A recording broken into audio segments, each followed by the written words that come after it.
Kabanata 821. Ang unang tao ay isang binata na naka-blue shirt na may gwapong mukha at matatalas na mata. Mabilis siyang naglakad palapit sa kawalan. Nagbid ako ng 1 bilyon. Bilyon. Nagulat ang lahat at hindi makapaniwala. Pati ang auctioneer ay natigilan, sa isang banda, nabigla siya sa bid. Higit pa rito, ang taong maaaring pumasok sa panahon ng auction ay tiyak na may hindi pangkaraniwang katayuan. Pag nag-report ka ng tumaas na presyo, mamamatay ka, malamig na boses ang dumating. Maraming tao ang nanunuya at hindi naniwala. Boom boom boom. Ang mga kahon ng mga espiritual na bato ay lumipad palabas mula sa singsing na imbakan at agad na napuno ang buong bulwagan, ang bawat kahon ay nagniningning ng liwanag, na nagpapanginig sa kawalan. Hindi nagtagal, ang buong kalangitan ay napuno ng mga espiritual na bato. Sa tingin mo ba kaya kung magsinungaling? Sabi ni Lin Zuan na may pagkadismaya. Ang sarcastic warrior kanina ay hindi nagkaimik at galit na ngumuso. Ang iba ay nagulat at napatulala. Nakakagulat, ito ang unang pagkakataon para sa kanila na makakita ng napakaraming mga spirit stone. Bagamat sumigaw si Hong Wuji noon ng 500 milyon, numero lang iyon, at walang malinaw na ideya. Ngunit ngayon, ang espasyo sa kalangitan ay napuno ng mga espiritong bato, at higit pang mga espiritong bato ang lumilipad mula sa singsing na imbakan. Ang eksenang ito ay nakakagulat na hinding-hindi ito malilimutan ng mga tao. Sapat na ba iyon? Gusto mo bang ilabas ko ang lahat ng mga spirit stone? Tumayo si Lin Zuan doon at mahinahong sinabi. Tama na. Huminga ng malalim ang auctioneer at nagpakita ng isang mainit na ngiti. Itong young master, pakialis ang spirit stone. Kung matagumpay ang auction, may darating para tanggapin ang young master. Ang saloobin ng auctioneer ay dapat naganap na naiiba mula sa dati.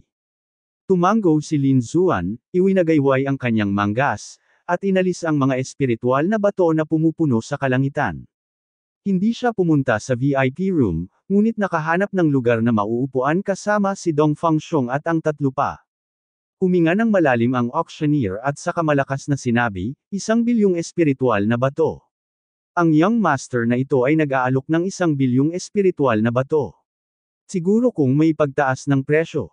Matapos marinig ito, tumahimik ang lahat, maging ang mga puwersa sa VIP room ay nanatiling tahimik. Tumingin si Hong Wuji, madilim at nakakatakot ang kanyang mukha. Tumayo na siya mula sa malambot na upuan, pumunta sa harap ng kristal, at dumilat. Bahagyang nanginig ang kanyang katawan, at isang nakakatakot na aura at layunin ng espada ang pumuno sa hangin, na nagpalamig sa buong kalawakan. Siya nga, kumunot ang noo ni Hong Wuji. Natural na nakilala niya si Lin Zuan, ngunit hindi niya inaasahan na ang kabilang partido ay makakagawa ng napakaraming espiritual na bato. Guro, ano ang dapat nating gawin? Tanong ng batang babae na may hugis itlog na mukha mula sa likuran. Ang batang ito ay nangangahas na agawin ang mga bagay mula sa Panginoon. Talagang hindi niya alam kung paano mabuhay o mamatay. Kung hindi, papatayin ko siya ngayon. Hindi ko alam kung mabubuhay o mamamatay. Ngumiti si Hong Wuji, na may masamang tingin sa kanyang mukha. Tama ka. Wala talaga siyang pakialam sa buhay at kamatayan. Huwag kang mag-alala sa kanya at hayaan mo siyang magbid. Hindi magtatagal malalaman niya na ang Lone Star Sword ay hindi maaagaw ng pera. Ang mga salitang ito ay naglalaman ng malakas na hangarin na pumatay. Halata na mayroon siyang intensyon na pumatay. Hindi lang siya, kundi ang iba pang malalakas na bidder ay lahat ay nanunuya. Sa VIP room number 3, ang mga mata ni Master Mad Sword ay puno ng pagpatay na layunin, at hindi niya napigil ang tumawa ng malakas. Hindi niya mapagtagumpayan si Hong Wuji sa nakaraang bidding, at medyo nag-aalala pa rin siya. Kung tutuusin, ang kabilang partido ay mula sa Hungay Valley at may espesyal na katayuan. Ito ay tulad ng pagpatay sa kanya, at ang mga kahihinatnan ay magiging seryoso. Pero iba na ngayon, hindi niya kilala ang binata na nagbibid sa ibaba, at wala rin siyang ibang kakilala. Ito ay nagpapakita na ang kausap ay walang malalim na background, marami lang siyang pera. Ang ganitong mga tao ay maaaring patayin ng walang anumang banta. Hehe, mukhang ang Lone Star Sword ay nakatadhana na maging akin. Ngumisi si Mad Sword Master, at umupo si Dama Jin Dao. Ngayon ay kailangan na lang niyang maghintay para makumplito ang transaksyon. Sa ilang sandali, hindi mabilang na pares ng mga mata ang nakatutok kay Lin Xuan. Natural na alam ito ni Lin Xuan, ngunit kahit nabilhin niya ito ng palihim, matutuklasan siya pagdating ng panahon. Tutal, binibigyang pansin ng lahat ang ganitong uri ng mahalagang kayamanan, at imposibleng maalis ito nang walang nakakapansin. Sa halip na gawin ito, mas mabuting tanggapin ito ng lantaran, na maaaring makahadlang sa ilang mga mandirigma na hindi alam ang katotohanan. Bukod dito, mayroon siyang 50 miyembro ng Longjian Pavilion, at kumpiyansa siyang mailalabas niya sila gamit si Jian Lone Star Sword. 1 bilyon, minsan. 1 bilyong espiritual na bato, 2 beses na sinabi ng auctioneer. Tuwang-tuwa din siya. Ang presyong ito ay 2 beses na mas mataas kaysa sa nakaraang presyo, na higit sa kanyang inaasahan. 1 bilyong espiritual na bato, 3 transaksyon. Isang malakas na boses ang umalingaw-ngaw sa buong lugar ng auction. Hindi mabilang na mga tao ang naghiyawan at hindi makapaniwala. Nakatutuwa, nakakapanabik. Ito marahil ang pinakamataas na bid sa Vientiane auction sa nakalipas na mga dekada. Nakahinga rin ng maluwag si Lin Xuan nang marinig niya ang boses ng auctioneer. Late siyang dumating, kaya na-auction na ang Phoenix Blood Red Gold. Kung hindi lang siya naging malakas, baka napalampas pa niya ang Lone Star Sword. Hindi naman masyadong masama ang sitwasyon ngayon, kailangan lang niyang alamin ang kinaroroonan ng Phoenix Blood Red Gold. Ipinaubaya niya ang bagay na ito kay Yu Fei. Habang na-auction ang Lone Star Sword, natapos din ang buong auction, tumayo ang lahat ng warriors na kumuha ng litrato sa mga kayamanan at naglakad patungo sa backstage. Tumayo din si Lin Xuan at naglakad sa backstage. Sa sandaling nagsimula siyang gumalaw, naramdaman niya ang hindi mabilang na mga mata na lumalapit sa kanya, ang ilan sa kanila ay masyadong mayabang, at ang kanilang layunin sa pagpatay ay ganap na hindi nakikilala. Humph, iniisip ba talaga ng mga taong ito na madali siyang mabuli? Ngumisi si Lin Xuanxan at humakbang pasulong. Lalong naging mayabang si Hong Wuji at direktang lumakad sa tapat niya, na nagpapakita ng matinding layuning pumatay.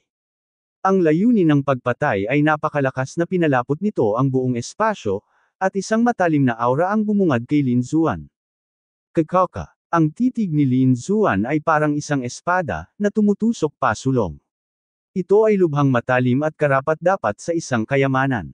Nagbanggaan ang dalawa, gumawa ng malalim na tunog, at ang mga pagbabago sa enerhiya na ginawa ay nagpang-inag sa buong hangin. Nagulat ang lahat sa paligid.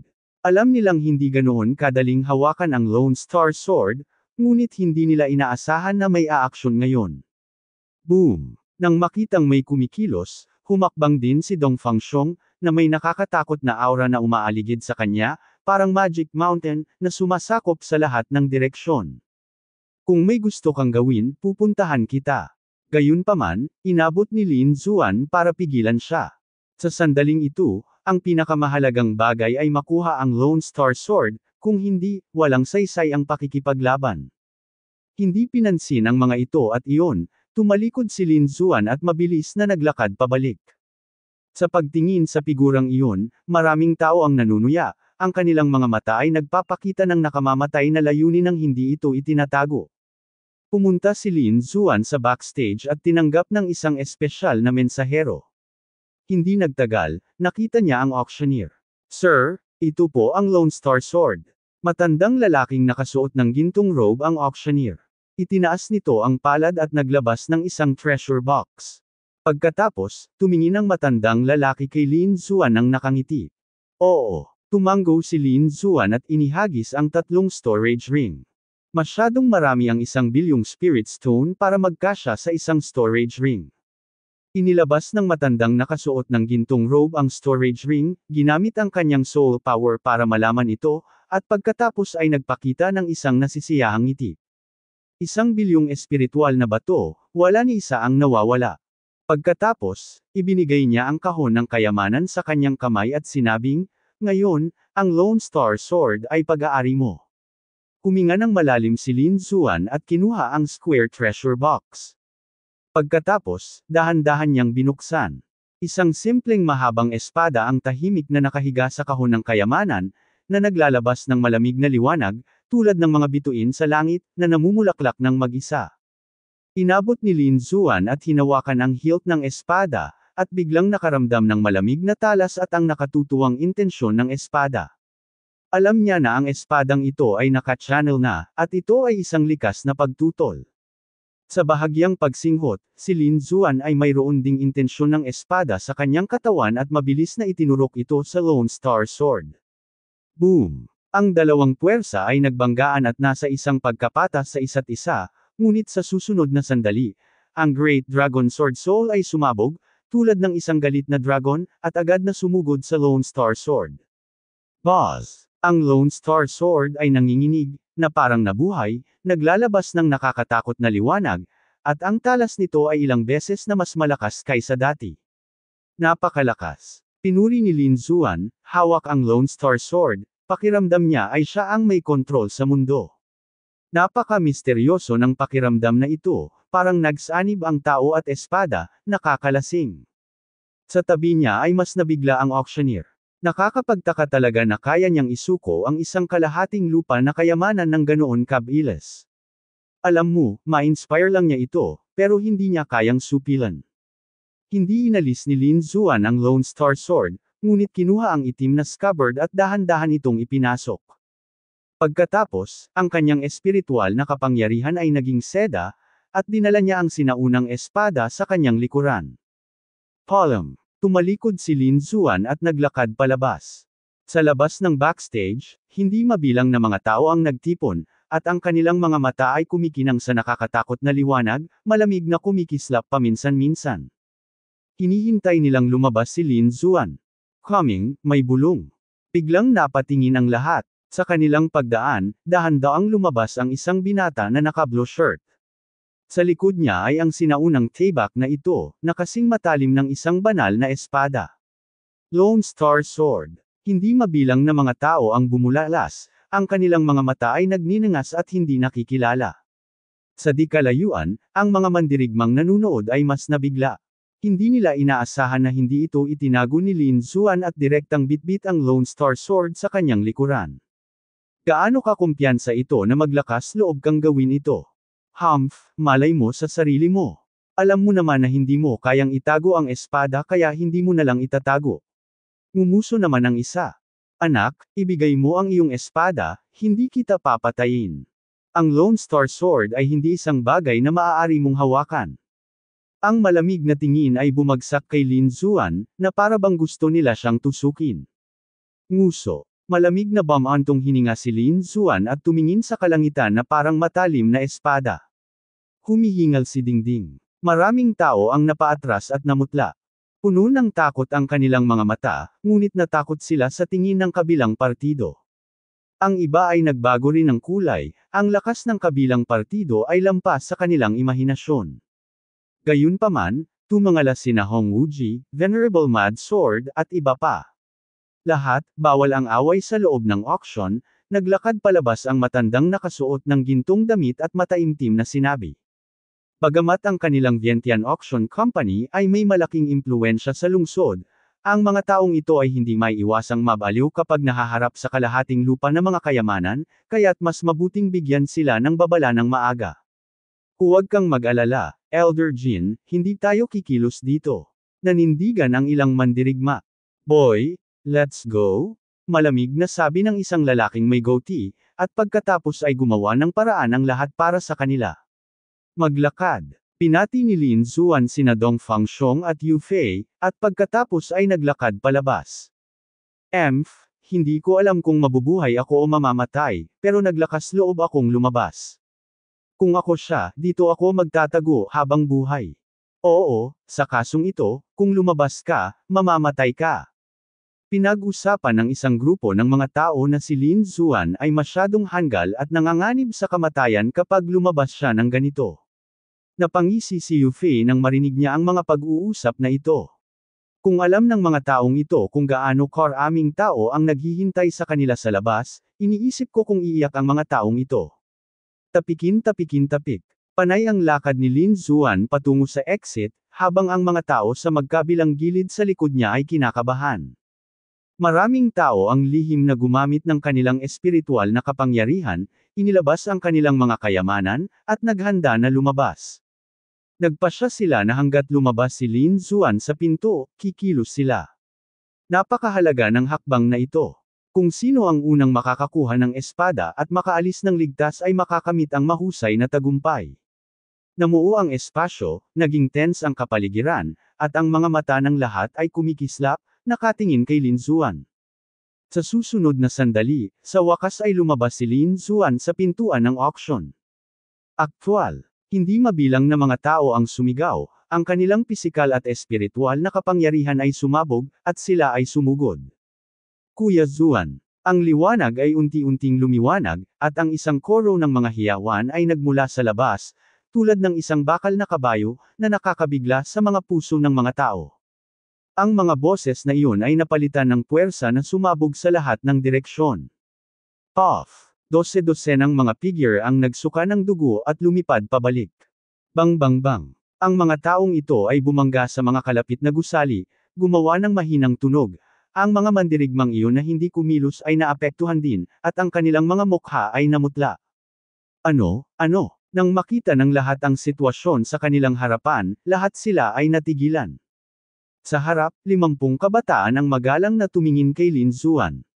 Malakas ang kanilang katawan at aura, at lahat sila ay may pressure ng kagalang-galang. Kagalang-galang na mga ginoo, 50 kagalang-galang na mga ginoo. Napabuntong hininga ang lahat at hindi makapaniwala. Talagang mayroong 50 pantas dito, naghihintay na protektahan si Lin Xuan. Hindi nakakagulat na ang kalaban ay hindi natatakot, mayroon siyang ganoong trumpo. Kahit na ang mga makapangyarihang mandirigma tulad ni Hong Wuji at Venerable Crazy Sword ay lumiliit ang kanilang mga mag-aaral. Bagamat sila ay makapangyarihan, hindi pa rin nila kayang pasanin ang pasanin na harapin ng 50 kagalang-galang na mga kagalang-galang sa parehong oras. Bukod dito, mayroon ding master tulad ni Lin Xuan. Sandaling tumahimik ang eksena. Grab it, bakit hindi mo ninakawan? Ngumisi si Yu Fei at tumingin sa paligid. Lahat ay mayabang noon, ngunit ngayon ay duwag na silang lahat. Galit talaga siya. Sa auction house kanina lang ay mukhang mayabang ang mga taong ito at nakumbinsi sila. Ang ganoong uri ng atmosfera ay nagpalungkot sa kanya. Kaya ngayon, gusto niyang ilabas ang kanyang galit. Kasama ang 10 pantas, lumapit si Yu Fei sa mga mandirigmang iyon na nasugatan at bumagsak sa lupa. Hindi ka ba masyadong nahihiya? Kung maglakas loob kang agawin ang espada ni Brother Xuan, hinahanap mo talaga ang kamatayan. Ano, nang ahas silang pagnakawan ng mga gamit ni Brother Xuan. Ang mga disipulo ng Longjian Pavilion ay nabalisa ng marinig ito. Napatingin ang lahat sa mga taong iyon na may nagninangas na mga mata. Putok. Isang tao ang lumipad at sinipa ang isang mandirigma, na naging sanhi ng pagsusuka nito ng dugo.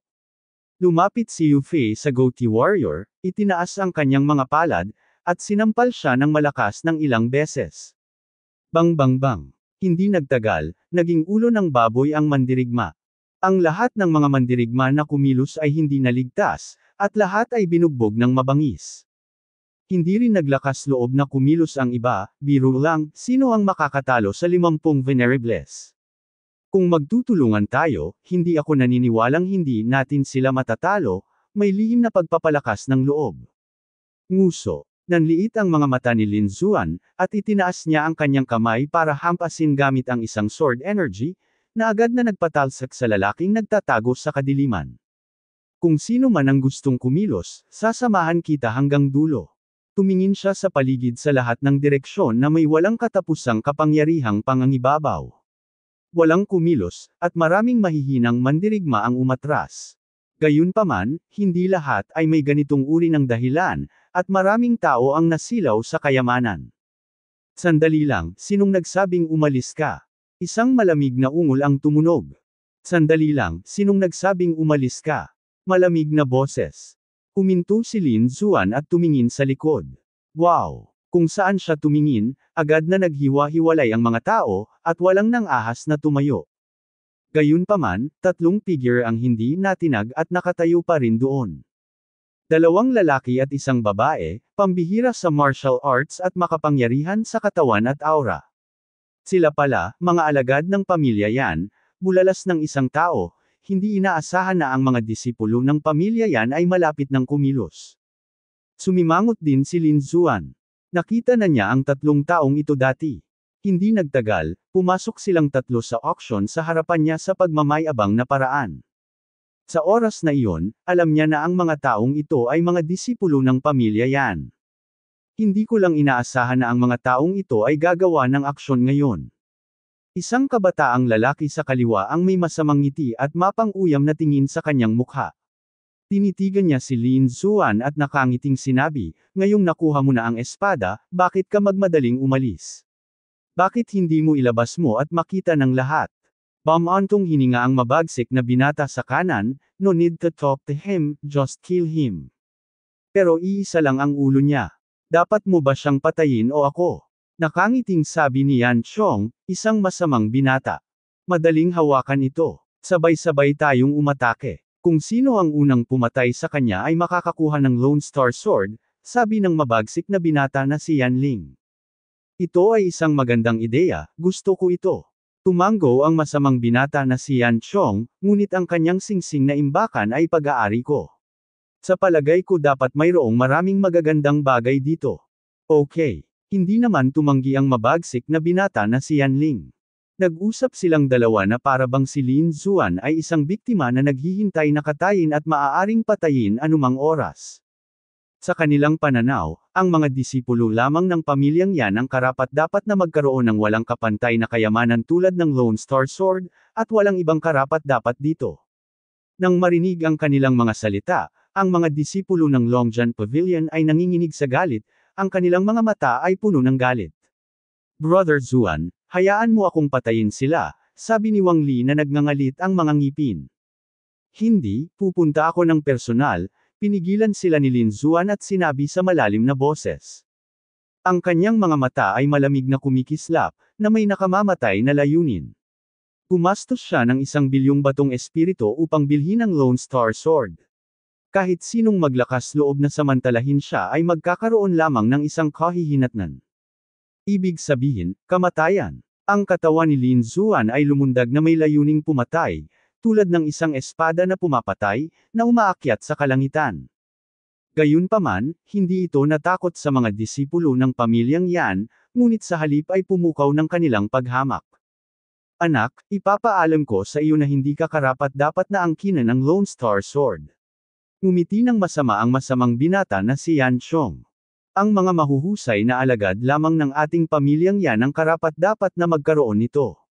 Bakas din sa mga mata ng mabagsik na binata ang paghamak. Mabilis na sumugod ang 2 tao na parang 2 kidlat. Whoosh! Kumilos ang masamang binata, tila isang multo. Kahit saan siya dumaan, ang mga gray-white petals ay nahulog. Ang mga talulot na iyon ay umiikot at pinutol ang espasyo ng walang matalim na gilid.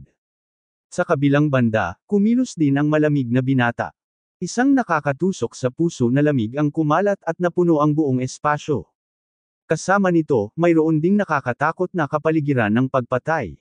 Ang 2 lalaki ay mabilis na lumipad sa hangin, na lumikha ng isang nakakatakot na momentum at nagmamadaling pasulong. Tulad ng isang flash baha at tsunami, ang Diyos ng kamatayan ay bumaba, ang buong lupain ay nanginginig, at maraming mga gusali sa di kalayuan ang nawasak ng umaapaw na hininga. Masyadong kakilakilabot. Nagulat ang lahat. Ang 2 taong ito ay parang mga Diyos, walang awa at nakakatakot, na nagpapalamig sa mga tao. Ang bawat isa sa dalawa ay isang nangungunang batang henyo. Mag-isa, maaari nilang durugan ang isa't isa. Ngayong magkasama, tiyak na sila ang pinaka-nakakatakot na kapangyarihang panlaban. Sa di kalayuan, ang lahat ay nanginginig, marami ang pinagpapawisan ng malamig, at ang kanilang mga damit ay basang-basa. Ang nakakatakot na aura na ito ay sadyang hindi nila kayang labanan. Kumakalat pa rin ang matalim at nakakatakot na aura, at ang puso ng lahat ay lalong nanginginig. Hindi nila maiwasang mag-alala kay Lin Zuan. "Natatakot akong nasa panganib si Lin Zuan. Imposible para sa kanya na makayanan ang magkasanib na pag-atake ng 2 walang katulad na henyo. Bakit 2 tao ang kumikilos? I think one person can kill him." Oo naman, ang Lone Star Sword ay hindi ganoon kadaling makuha. Hindi lamang ito nangangailangan ng pera, kundi pati na rin ng malakas na lakas upang mapanatili ito. Ang mga mandirigma sa paligid na gustong agawin ang espada ay nanunuya pa. Sa kanilang pananaw, umasa din si Lin Xuan sa lakas ng pangkat sa likod niya. Kung siya ay lumaban ng mag-isa, sinuman sa kanya ay maaaring pumatay sa kanya. At ang kabilang partido ay napakatanga na gusto niyang labanan ang henyo ng pamilya yan na mag-isa, naghahanap talaga siya ng kamatayan. Sa sandaling ito, walang optimistic kay Lin Xuan. Naramdaman ang malamig na hininga ni Kung, mukhang walang pakialam si Lin Xuan, at ang intensyon ng espada sa kanyang katawan ay naging mas solemn na para bang dahan-daang nahugot ang isang walang katulad na espada. Mamatay. Isang malamig na boses ang tumunog, at pagkatapos ay isang nakakatakot na enerhiya ng espada ang pumutol sa kawalan at hamampas kay Lin Xuan. Ang lakas ng espada ay napakarilag, parang isang pilak na ahas na sumasayaw ng ligaw. Lumangoy ang liwanag ng espada, napunit ang kawalan sa isang iglap, at mabilis na nahulog. Boy, mamatay ka na lang.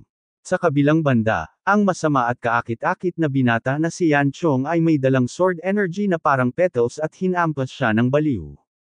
Ang dalawang nakakatakot na enerhiya ng espada ay nagpupuno sa isa't isa, malawak at nakakatakot. Sirain. Ang mga mata ni Lin Xuan ay kumikislap, at ang layunin ng espada sa kanyang katawan ay biglang sumabog, at isang hindi nakikitang alon ng hangin ang kumalat sa paligid. Sa sandaling ito, isang malaking sword energy ng liwanag ang bumaril diretso sa kalangitan at tumagos sa langit at lupa. Napakalakas ng espadang ito na tila nahati ang langit at lupa. Ang nakakatakot na aura ng pagpatay ay nagpang-inig sa lahat. Parehong nagulat ang masamang lalaking si Yan Chong at ang malamig na binata na si Yan Ling.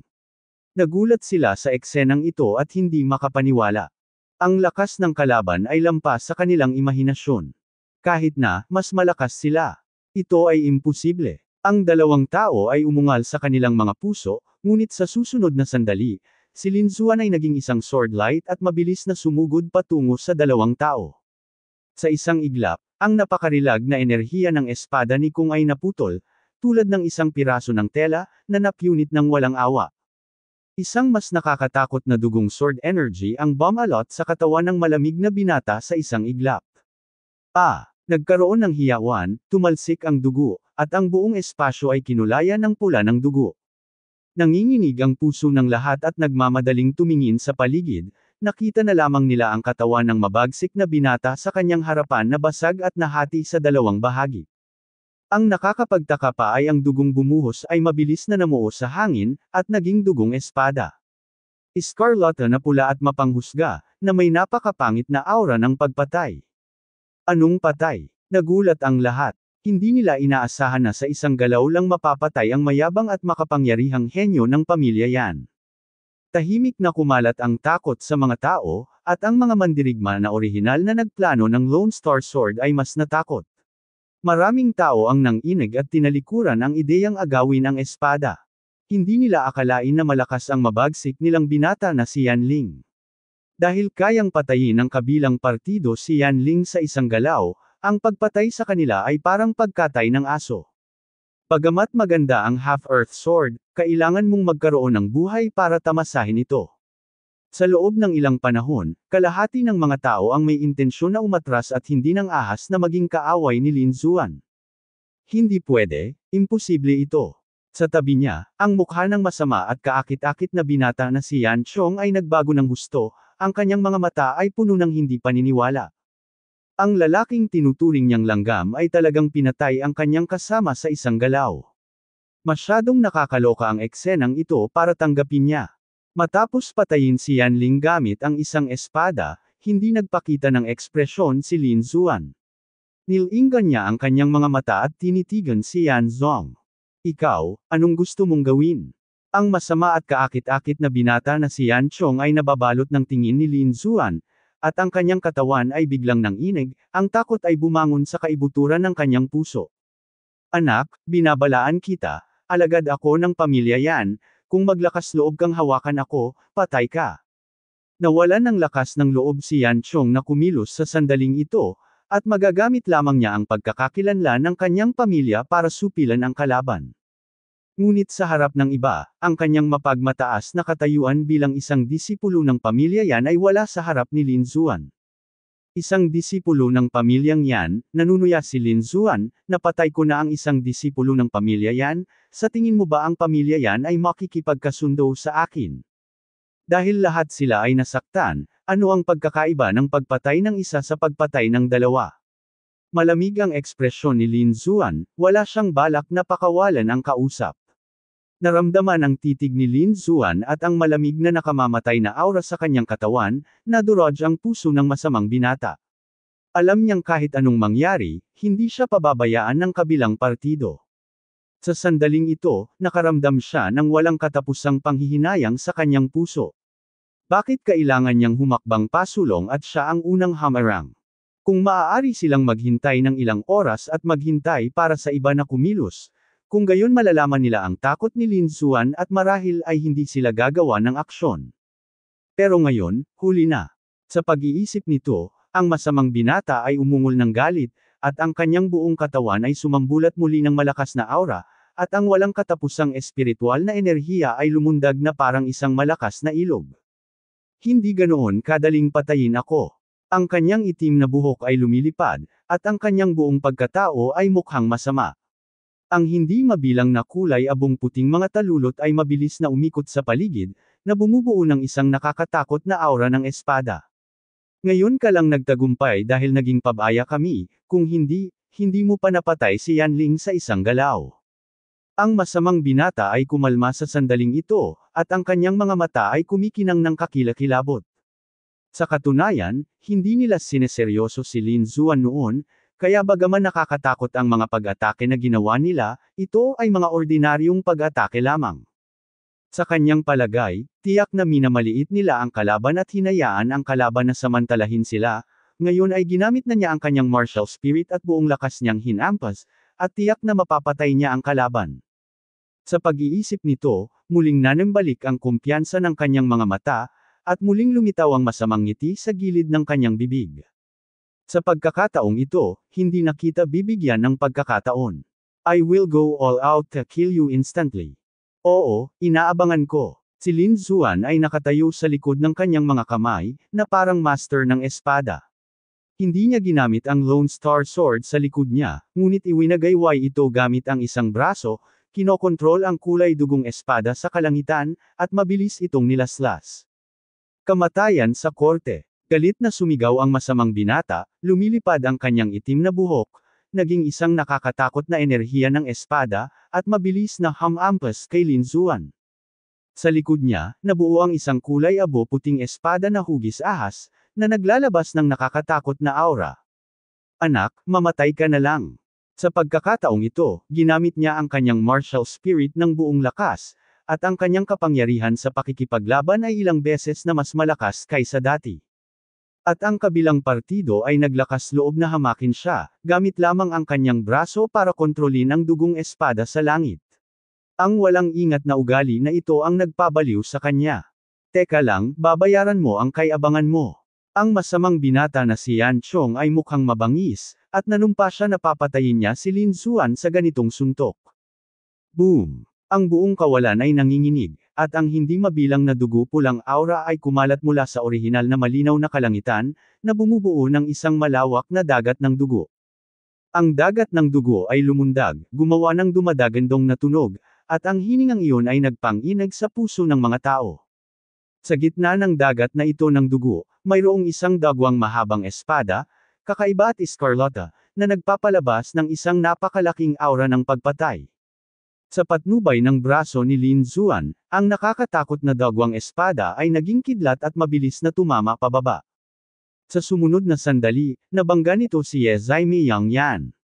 Dumagundong. Ang mapurol at nakakatakot na mga tunog ay kumalat sa lahat ng direksyon, at ang mga alon ng marahas na enerhiya ay bumuhos.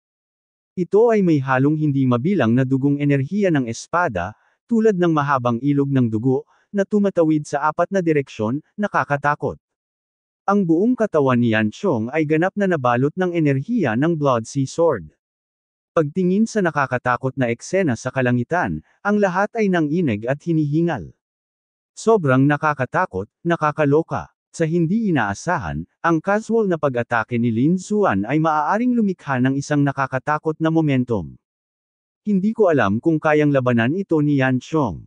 Sa di kalayuan, si Hong Wuji, Master Mad Sword at iba pa ay nakasimangot din. Sa tuwing kumikilos si Lin Xuan, mas lumalakas si Lin Xuan, na parang walang limitasyon ang kanyang kapangyarihan sa pakikipaglaban. Dahil sa sitwasyong ito, naging mataimtim at hindi mapalagay ang kanilang hitsura, mukhang hindi magiging madali ang pagwawagi ng Lone Star Sword mula sa kalaban. Iba-iba ang ekspresyon ng bawat tao sa paligid. Sa sandaling ito, unti-unting naglaho ang dugong sword energy sa langit. Napabuntong hininga ang lahat at tumangala. Nais nilang malaman kung kaya ng masamang binata na si Yan Chong ang suntok. Gayunpaman, sa susunod na sandali, lahat ng mga taong ito ay natigilan. Dahil maaliwalas na naman ang langit, ngunit wala nang makita si Yan Chong, tila sumangaw at nawala sa manipis na hangin.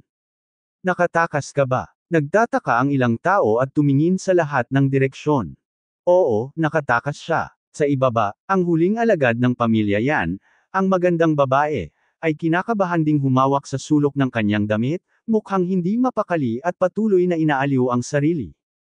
Gayunpaman, lumipas ang mahabang panahon, at wala pa rin ang figure ni Yan Chong. Pwede ba na siya ay pinatay na walang natirang buto? Sa wakas, may nagtanong nito. Tulad ng isang virus ng salot, ang ideyang ito ay mabilis na kumalat sa karamihan at sa wakas ay tinanggap. Hindi mabilang na mga tao ang nakatitig sa langit, walang imik. Manhid na ang kanilang mga puso. Masyadong misteryoso at makapangyarihan ang binata sa harapan nila. Sa isang casual na suntok lang ay napatay niya ang henyo ng pamilya Yan. Sa di kalayuan, sumigaw ang babaeng naka-purple sa dulo ng pamilya Yan, nanginginig ang buong katawan, puno ng takot ang mukha. Ikaw, patay ka, pinatay mo ang henyo ng pamilya Yan, walang makakapagligtas sa'yo, sigaw ng dalagang naka-purple.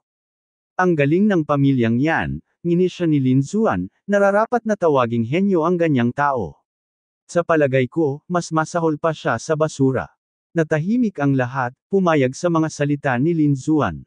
Siguro sa mata ng lahat, si Yan Chong at ang dalawa ay walang katulad na mga henyo, ngunit sa mata ng mga taong tulad ni Lin Xuan, sila ay talagang walang kwenta. Kung hindi, paano mapapatay ang isang tunay na walang katulad na henyo sa isang galaw? Dahan-daang lumakad si Lin Xuan na may panunuya sa kanyang mga labi. Ano ang gusto mong gawin? Sa sobrang takot ng dalagang nakasuot ng lila ay namutla ang kanyang mukha, at wala na sa kanya ang kayabangan at kayabangan niya noon. Ang dahilan kung bakit sila mayabang at mayabang noon ay dahil silang tatlo ay makapangyarihan, aloof, at may pambihirang katayuan, dinudurog ang lahat. Ngayon, ang kanilang lakas at katayuan ay walang halaga sa mga mata ni Lin Xuan, kaya nawalan sila ng kwalifikasyon para maging mayabang. Kung maglakas loob kang pumunta dito, lalabanan kita. Ang babaeng naka-purple ay may masamang ekspresyon sa kanyang mukha at mabilis na naglabas ng ilang kayamanan. Swish swish. Tatlong lumilipad na espada ang lumipad palabas, bawat isa ay isang talampakan ang haba, na may malamig na liwanag na namumukadkad sa buong katawan, mabilis na tumusok sa kawalan at hamampas patungo kay Lin Xuan. Kakaka. Ikan-away ni Lin Xuan ang kanyang manggas at agad na iniligpit ang tatlong asol na punyal. Pagkatapos, naglakad siya pasulong nang hindi nagbabago ang kanyang lakad. Iligtas mo ako, Theo Kim, iligtas mo ako, sigaw ng babaeng naka-purple. Sa susunod na sandali, isang buntong hininga ang tumunog, at ang gininto ang liwanag ay biglang sumikat, mabilis na napalitan ng isang figure sa harap. Ito ay isang matandang lalaki, ang auctioneer na nagho-host ng auction noon. Ang matandang lalaki na nakasuot ng gintong robe ay tumingin kay Lin Xuan, bahagyang bumantong hininga, at pagkatapos ay sinabi sa malalim na boses, "Mahal kong kaibigan, maaari mo ba akong bigyan ng mukha at palayain ang aking pamangkin?" Nang marinig ito, nagulat ang lahat. Nabalitaan na ang makapangyarihang puwersa sa likod ng Vientiane Auction ay si G. Ling Yun din. Noong una, lahat ay hindi naniniwala dito, ngunit ngayon ay tila ito ay malamang na totoo. Kung hindi, ang isang independenteng puwersa tulad ng Wan Xiang Auction ay hindi makikialam sa mga awayan ng mundo. Nagdilim din ang mukha ni Lin Xuan. Hindi niya inaasahan na ang mga tao sa auction ay makikialam, ngunit dahil napagpasyahan niyang pumatay, hindi niya ito babaguhin. Wala akong sama ng loob sa Wansiyang Auction Company. Sana ay huwag kang makialam. Tungkol naman sa mga disipulo ng pamilya yan, napakayabang nila noon para patayin ako. Sa tingin mo ba ay pakakawalan ko sila? Bahagyang umiling si Lin Zuan, ang kanyang mga mata ay naging mas nakamamatay. Kung ganito, huwag mo akong sisihin sa pagiging bastos ko. Malamig ding bumantong hininga ang matandang nakasuot ng gintong robe. Sa kanilang katayuan bilang Wansiyang Auction House, walang sinuman ang karaniwang nangangahas na saktan sila, ngunit ngayon ay may mga taong hindi nang ahas na ipagkanulo siya. Sa tingin ng matandang naka-golden robe, masyadong mayabang ang kabilang partido. Gayunpaman, nakalimutan niyang ang tatlong miyembro ng pamilyang yan ang mayabang at nagbanta na papatayin si Lin Zuan. Kitang-kita na ang kabilang partido ay may pananagutan sa pagpatay ng mga tao at pag-agaw ng mga kayamanan, at ang kanyang pag-uugali ay kaiyahiya, ngunit ito lamang ay hindi siya kasing lakas ng iba at hindi nagtagumpay. Kung ito ay sinuman, nang walang lakas, sila ay walang awang pinatay ng mga disipulo ng pamilya yan. Nang makita ang kawalan ng mukha ni Lin Zuan, malamig na bumantong hininga ang matandang nakasuot ng ginintoang damit at mabilis na ikinumpas ang kanyang mga palad, naghahanda na kumilos. Ang mga gintong alon ay kumikinang na parang mga dragon, mabilis na umikot sa paligid ng matanda na may gintong damit. Sa susunod na sandali, sumuntok siya, at ang nakakatakot na kapangyarihan ay lumabas, kasama ang siyam na gintong dragon. Si Lin Zuan, sa kabilang banda, ay nginisyon at ginamit ang Earth-level movement technique upang maging isang string ng mga makamulto na after images at mawala kaagad.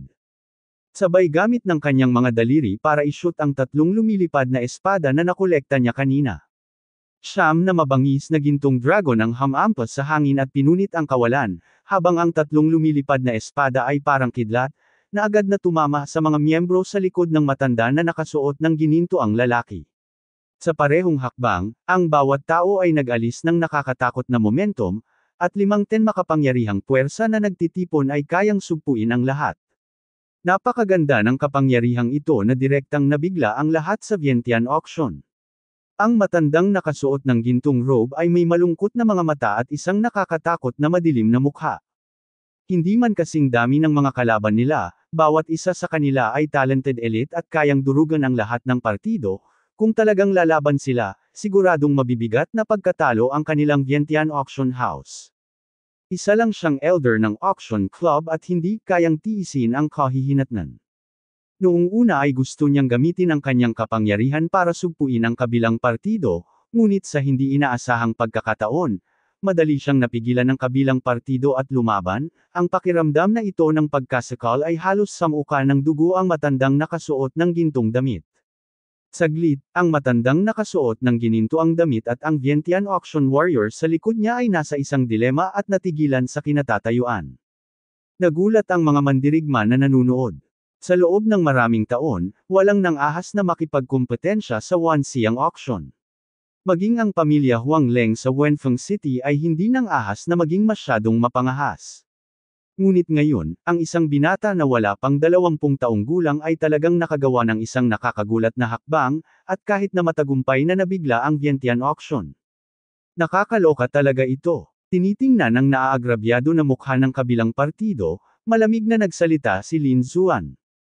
Gumugol ako ng 1 bilyong Spirit Stone para bilhin ang Lone Star Sword, kaya natural na akin ito. Ngunit ang tatlong disipulo ng pamilya yan ay hindi gumastos ng kahit 1 sentimo at gusto akong patayin at agawin ang Lone Star Sword. Saan sa mundo magkakaroon ng ganoong kamura? Nakakahiya talaga na ang mga alagad mula sa tatlong malalaking pamilya ay gagawa ng mga ganitong gawain ng pagpatay at panloloko. Pagpatay at panloloko, pinatay sa halip na maging malakas, karapat-dapat kang mamatay, malamig na sabi ni Lin Zuan. Ngunit ikaw, ang Wansiyang Auction Company, ay walang pakialam sa tama at mali, at wala kang pakialam sa kawalang ingat. Talagang tinatakpan mo ang mga mandirigmang pumapatay at nanloloko. Ang ganyang pag-uugali ay kasuklam-suklam. Ngayon galit na galit ako na gusto kong salakayin ang auctioneer. Hindi ko alam kung ano ang mga prinsipyo ng iyong Vientiane auction. Hindi ka ba natatakot na mabaigo ang mundo? Ang mga salita ni Lin Zuan ay nakakadurog ng puso, at ang kanyang boses ay parang kulog, umaalingaw sa lahat ng direksyon. Napakadaya ng nangyari ngayon kaya naiirita na lang siya sa iniisip. Halatang binili niya iyon, ngunit nakipagtulungan ang nagbebenta sa isang mamamatay tao at manloloko na mandirigma para ay bully siya. Ang walang hiyang ugali na ito ay malulutas lamang sa pamamagitan ng pagpatay at dugo. Nang marinig ito, natahimik ang lahat, dahil totoo ang sinabi ni Lin Zuan at walang dahilan para pabulaanan ito. Nanginginig sa galit ang matandang nakasuot ng ginintoang damit at ang warrior ng Wansiyang sect sa likod niya. Naging itim ang kanilang mga mukha, at gusto nilang iluwa ang isang subaw ng lumang dugo. Nakakahiya, nakakahiya, nakakabaliw ang pakiramdam na tinutusok ng junior ang ilong at hindi sila makalaban. Kuya Jin, pakiurong kaagad.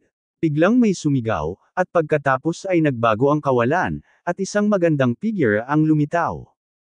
Ito ay isang magandang babae na nakasuot ng palasyo, ngunit siya ay medyo malamig sa sandaling ito. Sinulyapan niya si Elder Jean at malamig na sinabi, "Hindi ka pa rin actress." Dahil natangay sa titig na iyon, ang orihinal na mayabang na Elder Jean ay biglang nanginig at mabilis na ibinaba ang kanyang ulo. "Aalisin ko ang mga tao." Pagkatapos, ikinaway niya ang kanyang kamay at pinangunahan ang grupo ng mga mandirigma para mabilis na umatras at pumasok sa Vientiane auction. Nang makita si Elder Jean at iba pa na umaatres, ang magandang babae na nakasuot ng palasyo ay ngumiti kay Lin Zuan. Mali si Kuya Jean at ang iba pa sa nangyari kanina. "Sana mapatawad mo ako." "Oo," bahagyang tumanggaw si Lin Zuan. Makikita sa ugali ni Elder Jean at ng iba pa na ang magandang babae na nakasuot ng palasyo sa kanyang harapan ay tiyak na mataas na tao sa auction. Bukod dito, sa paghusga mula sa hininga na hindi sinasadyang pinakawalan ng kabilang partido, ang kanyang lakas ay tiyak na higit na nakahihigit kay Elder Jean. Ayaw ni Lin Zuan na sumalungat sa Wansiyang auction, gusto lang niya ng paliwanag. Ngayong humingi na ng tawad ang Wansiyang auction, natural na hindi na niya ituloy ang bagay na ito. Pagkatapos, umalis ang babaeng nakasuot ng palasyo, at lahat ng nasa Vientiane auction ay umatras din, hindi na pinapansin ang labas ng mundo. "Brother Zuan, ano ang dapat nating gawin ngayon?" tanong ni Wang Li. "Bumalik ka muna sa looban."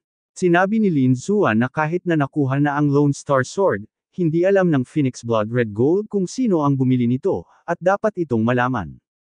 Ngayong katatapos lang ng auction, magandang panahon na para magtanong tungkol sa balita, at hindi pa nakakalayo ang mga taong iyon. Kung gusto nilang malaman, ito na ang tamang oras para gawin ito. Kung hindi, kapag nawala na ang mga taong iyon, maaaring mahirap na itong malaman muli.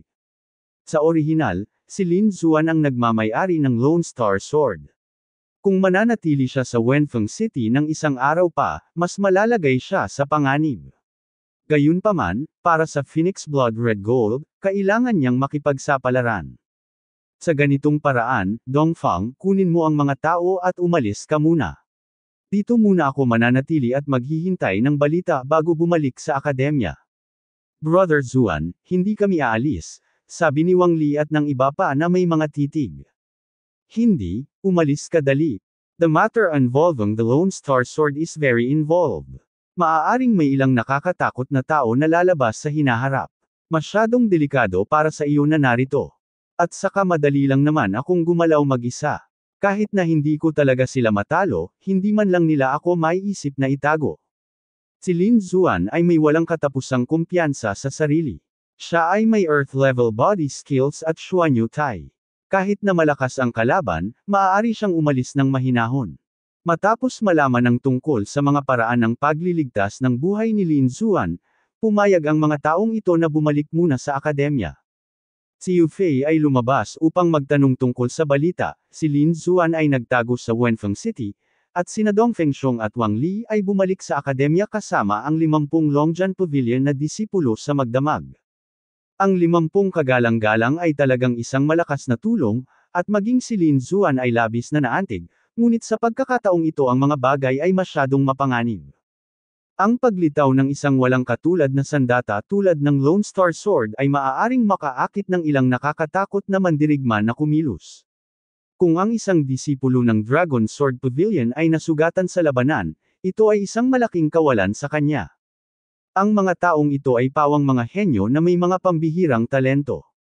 Hindi pa sila ganap na lumaki, kaya ayaw niyang hayaan ang mga taong ito na makipagsapalaran.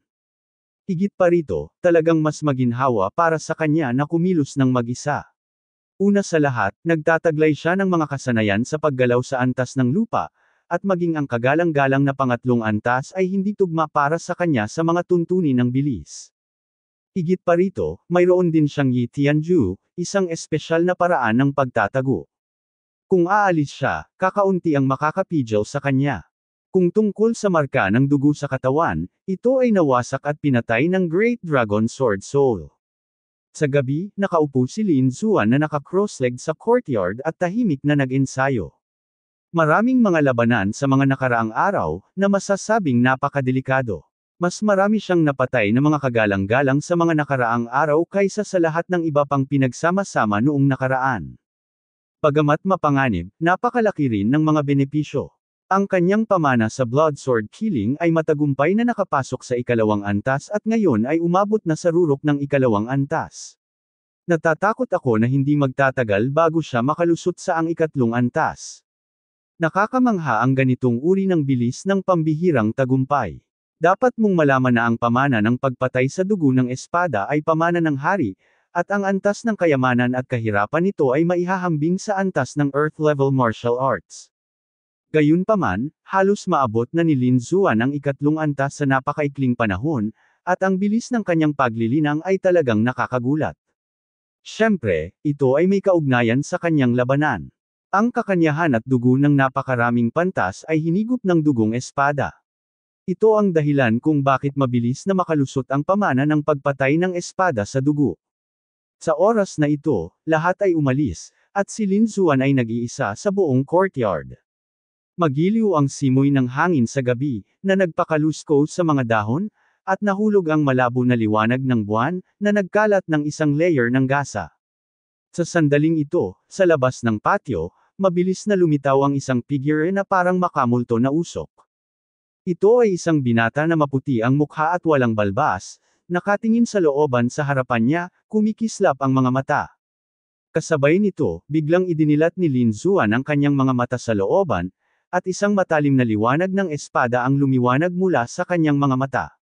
Dahil nandito ka, bakit hindi ka pumasok? Mahinang sabi ni Lin Xuan. Sa labas ng courtyard, ang walang balbas na binata ay nagpakita ng pagtataka, at pagkatapos ay tumawa ng malakas at sinabi, si Master Lin ay talagang isang batang henyo, at hinahangaan siya ni Luo. Bago pa matigil ang pagtawa, naging liwanag ang binata at lumapit sa looban. Bagaman hindi ko alam kung sino ka, dapat nandito ako hindi lang para magbigay ng konting papuri. Sinabi ni Lin Xuan sa malalim na boses, ano ang layunin? Sabihin mo lang sa akin ng direkta. Masayahin talaga si Master Lin. Ngumiti si Luo Qingqiu at sinabi, sa kasong ito, sasabihin ko sa iyo ng direkta. I wonder if Mr. Lin is interested to join our Vientiane auction. Bagaman nagkaroon ng hindi pagkakaunawaan tungkol sa nangyari ngayon, taos-pusong iniimbitahan ka ng aming Vientiane auction house na sumali sa amin sa pagkakataong ito. Hanggat handa ang young master, makakakuha ka ng maraming mapagkukunan ng pagsasanay, pati na rin ang walang limitasyong hinaharap ng martial arts. Everything auction, bahagyang bumaba ang mga mata ni Lin Xuan, ngunit ang kanyang puso ay napuno ng pagtataka. Bagamat hindi masyadong lihim ang patio na inuupahan niya, hindi ito madaling mahanap ng mga ordinaryong tao.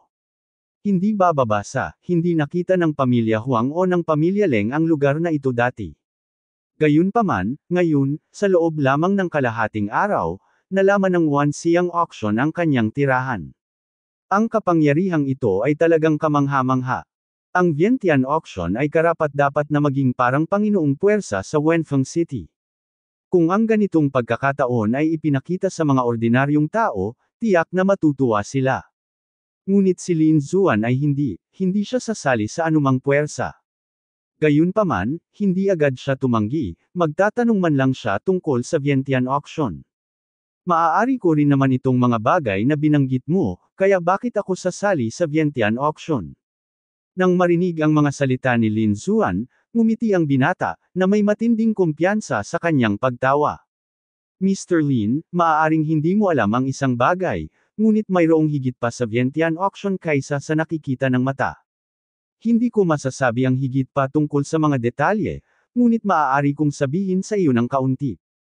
Sumali ka sa amin at hinding-hindi ka mawawalan. Kung ano ang mayroon ka noon ay magiging 10 beses na ang mayroon ka ngayon. Napakahalaga ng pagkakataong ito, sana hindi mo ito palalampasan. Bueno, hayaan mo akong mag-isip tungkol dito, mahinang sabi ni Lin Xuan, kung walang mangyayari, mangyaring umalis.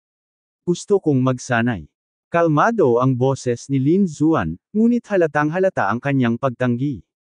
Ang mga mag-aaral ng binata ay biglang lumiit, na nagpapakita ng isang pahiwatig ng hindi paniniwala.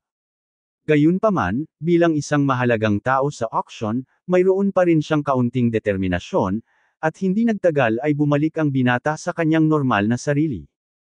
Sinabi niya sa malalim na boses, ang batang bayani ngayon ay nagtataglay ng isang semi-earth level na kayamanan, at ikaw ay nasa problema. Kung makakasama ka sa amin, masisiguro kong mawawala ang iyong mga problema sa isang iglap. Kailangan kong sabihin, ito ay isang napakamapangakit na kondisyon. Alam mo, ang mapanganib na sitwasyong kinakaharap ni Lin Xuan ngayon ay napakadelikado.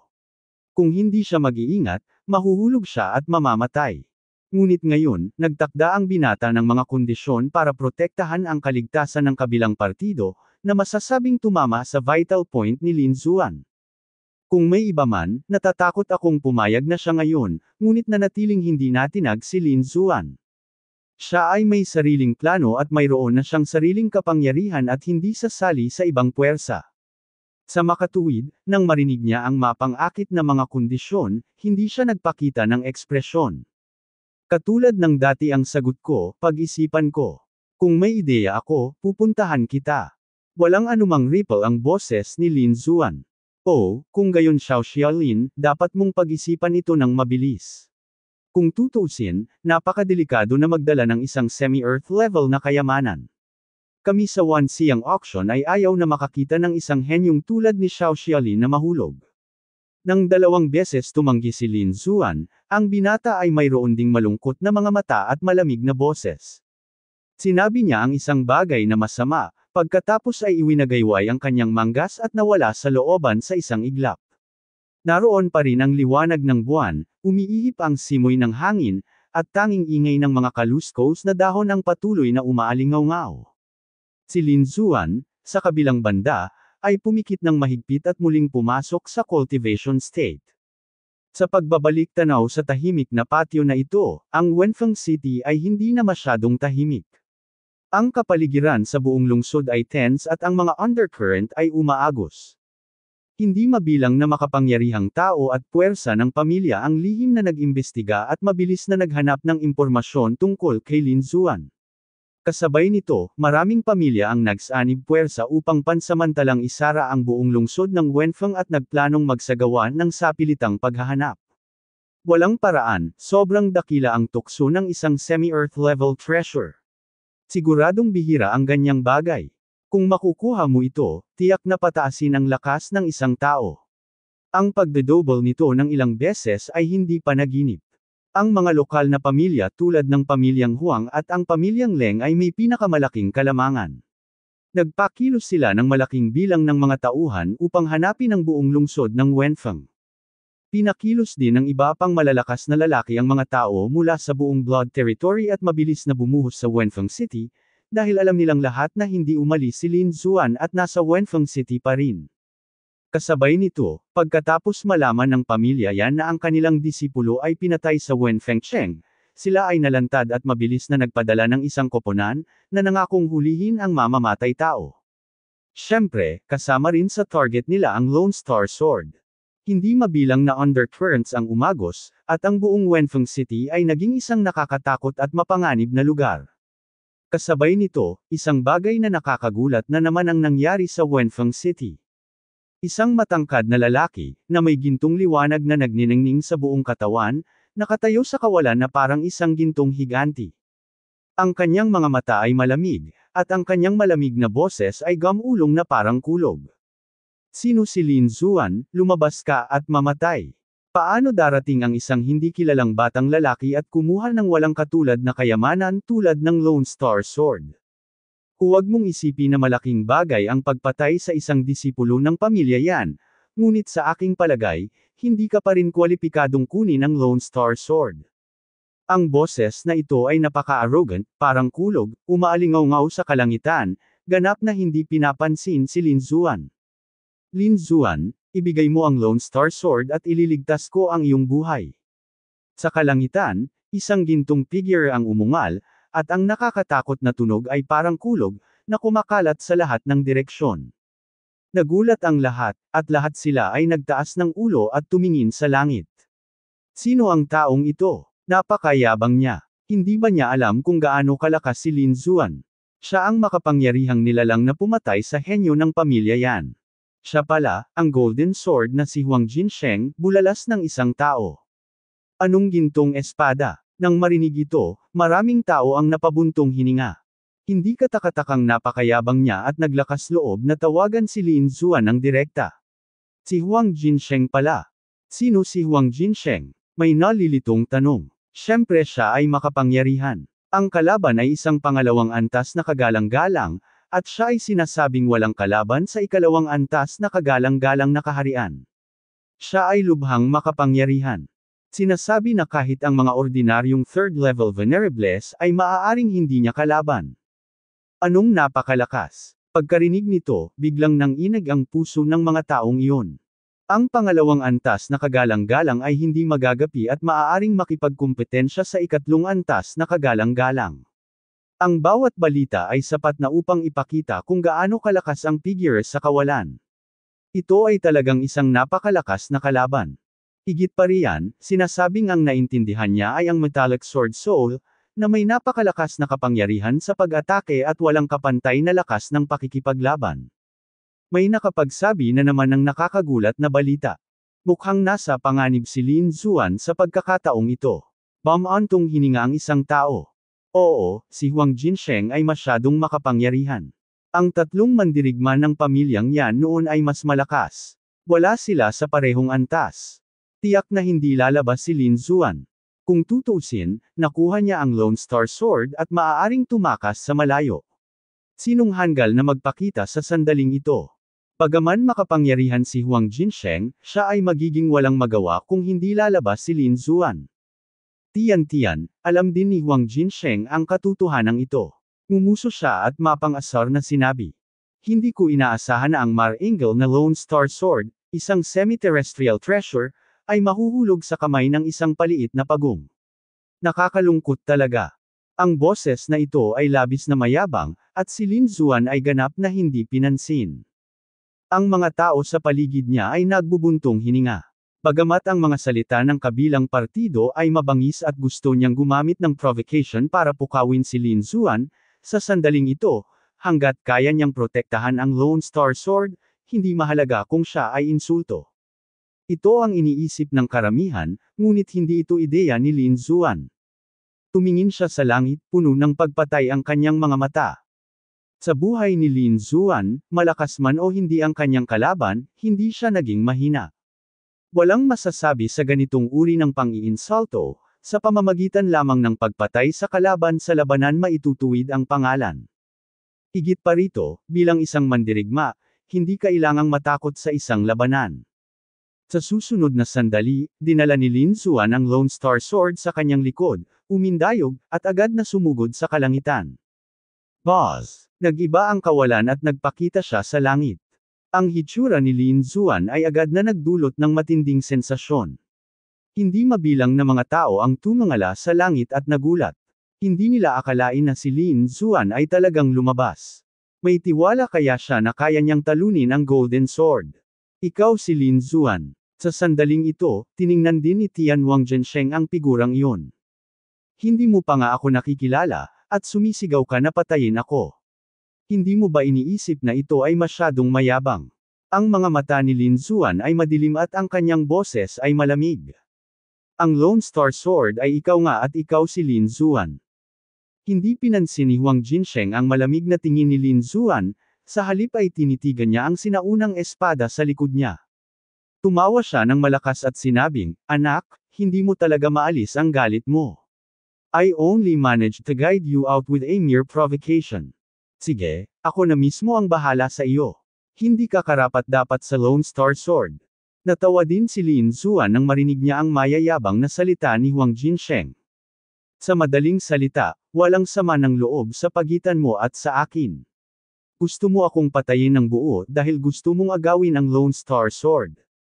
Tama, gusto kitang patayin, ano pa ba ang kailangan ko para sa isang dahilan? Si Huang Jinsheng ay sobrang dominante, kung papatayin mo ang isang tulad mo, walang pinagkaiba sa pagtapak ng langgam. Kung gusto mong mabuhay, mabibigyan kita ng pagkakataon. Lumuhad ng masunurin, hawakan ng dalawang kamay ang Lone Star Sword, at maging aking lingkod mula ngayon. Baka iligtas ko ang buhay mo. Lumuhad ang alipin, ha. Tumangala si Lin Zuan sa langit at tumawa, lumilipad ang kanyang itim na buhok na parang Diyos o demonyo. Sa susunod na sandali, biglang tumigil ang pagtawa, at ang mga mata ay namumulaklak na may malamig na liwanag ng espada. Ano ang iyong mga huling salita? Malamig ang boses ni Lin Zuan. Nang marinig ito, nagulat ang lahat sa ibaba. Si Huang Jinsheng ay masyadong mayabang at hindi sineseryoso si Lin Zuan, gusto pa nga niyang patayin ito ng walang dahilan. At si Lin Zuan ay lampas sa imahinasyon ng lahat. Hindi lamang siya ang nagkusa na isakripisyo ang kanyang sarili, ang kanyang mapagmataas at mapagmataas na ugali ay naging mas nangingibabaw kaysa dati. Huling salita. Saglit na natigilan ang gininto ang katawan, saka ngumisi ng masama, parang may narinig siyang nakakatawa. Sa Wen Fengcheng, ikaw ang unang taong naglakas loob na makipag-usap sa akin ng ganito. Napagpasyahan kung hindi ka agad patayin. Pahihirapan kita sa loob ng 77-49 na araw at hahayaan kang maubos ang huling patak ng dugo mula sa ang iyong katawan. Mamamatay ka sa walang katapusang takot. Si Huang Jinsheng ay nagpakita ng isang mabangis na ngiti, nakatitig sa kalaban na parang demonyo.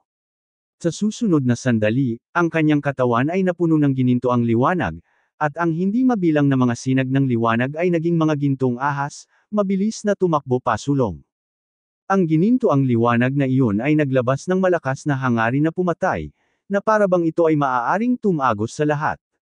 Nakakatakot na pag-atake. Natatakot ako na si Lin Zuan ay nasa panganib.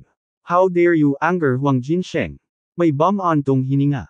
Si Lin Zuan ay mukhang walang pakialam at itinaas ang kanyang kamay para gumawa ng vermilion bird seal. Sa susunod na sandali, ang napakalaking apoy ay bumangon at tumawid sa siyam na langit. Isang apoy na ibon ang mabilis na sumugod at sumugod. Ang kawalan ay nanginag, at hindi mabilang na banal na apoy ang tumalon, bumabalot at natunaw ang gininto ang liwanag, at pagkatapos ay mabilis na nasunog. Hoy, matatalo mo talaga ang atake ko ng 2 beses. Mukhang nagulat si Huang Jinsheng, na medyo kawili-wili, ngunit hindi pa rin siya nakatakas sa kamatayan. Malamig siyang bam-antong hininga, at biglang isang nakakagulat na gininto ang sword na liwanag ang lumabas sa kanyang katawan, mabilis na lumaki sa hangin, at mabilis na naglaslas patungo kay Lin Zuan. Tulad ng gintong kulog, nagdadala ito ng marahas at nakakatakot na kapangyarihan. Nakatuon ang mga mata ni Lin Zuan, at bahagya niyang ikinaway ang isang palad patungo sa kawalan. Boom! Nag-iba-iba ang kawalan, at isang malaking duguan na palad ang mabilis na nabuo, na humahampas patungo sa nakakagulat na enerhiya ng gininto ang espada. Isang nakakatakot na tunog ang tumunog, at ang dalawang pag-atake ay nagbanggaan sa kawalan, na sumambulat sa isang nakakatakot na energy frenzy. Malamig na sumangot si Huang Jinsheng, medyo malamig ang kanyang ekspresyon, hindi niya kayang talunin ang kalaban sa dalawang galaw, at namutla ang kanyang mukha. Kaya naman, nagpasya siyang seryosohin ang ikatlong hakbang at patayin ang kalaban. Boy, ang saya ko na, go to hell. Ngumisi si Huang Jinsheng, at ang liwanag sa labas ng kanyang katawan ay lalong nagliwanag, parang araw na sumisikat sa lahat ng direksyon. Sa labas ng kanyang katawan, isang malaking gintong higanteng anino ang nabuo, nakatayong matangkad at umaatungal patungo sa langit. Boom! Sa sumunod na sandali, nagalit ang gintong higanti at sinuntok pababa. Ang kapangyarihan ay napakarahas na ang hangin ay sumabog sa isang iglap, ang ginintoang kamao ay parang isang sagradong bato mula sa langit, nagniningning sa liwanag, at ang nakakatakot na enerhiya ay parang isang malawak na karagatan, malawak at walang hangganan. Tapos na, si Huang Jinsheng ay seryoso, ang kapangyarihang ito ay masyadong nakakatakot, maaari pa nitong masaktan ang ikatlong antas na kagalang-galang. Natatakot akong mahihirapan si Lin Zuan na pumalit. Not necessarily. Kung gagamitin ng kalaban ang Lone Star Sword, baka makalaban sila. Gayunpaman, ang higit na ikinagulat ng lahat ay si Lin Zuan ay nakatayo sa kawalan at walang intensyon na gamitin ang Lone Star Sword. What is this guy doing?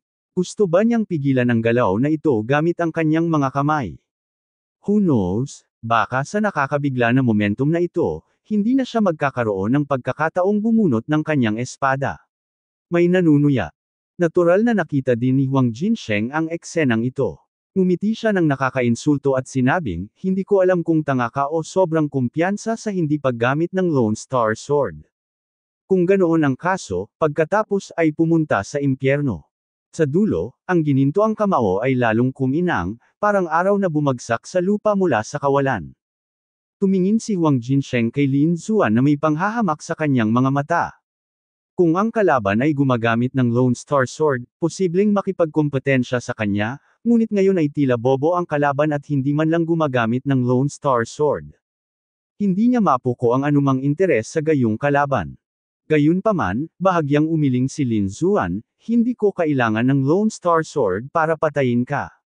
Nagpakawala siya ng mahabang dagandong, ang kanyang dugo at enerhiya ay dumami sa kanyang katawan, ang kanyang espiritual na kapangyarihan ay mabilis na umikot, at ang nakakatakot na kapangyarihan ay tumaas sa kalangitan. Ikan-away ni Lin Zuan ang kanyang kamao at sumuntok. Ang parehong gininto ang liwanag ay napalitan ng gininto ang kamao, na nanginginig ng husto kay Fang.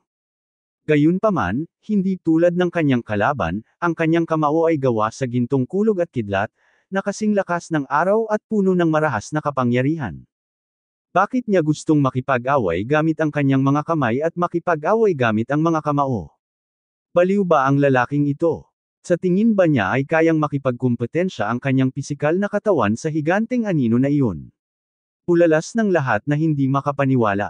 Nang makita ang eksenang ito, tumikim din si Huang Jinsheng, ang tanga, ang lakas ng loob mong makipag-away gamit ang mga kamao. Hindi ko talaga maintindihan kung paano nahulog ang Lone Star Sword sa kamay ng isang idiot na katulad mo. Hindi sumagot si Lin Zuan dahil nagsalpukan na ang dalawang kamao. Kakaiba ang tagpong ito, ang kamao ng higanteng ginto ay parang bundok, tumitimbang ng 10,000 libra, dinudurog ang kawalan, at sa kabilang banda ay isang kamao na kasing laki ng ordinaryong tao. Kahit anong tingin mo, hindi magkapantay ang kapangyarihan ng dalawa. Sa totoo lang, walang optimistic kay Lin Zuan, iniisip na siya ay magiging laman at dugo sa ilalim ng suntok na ito.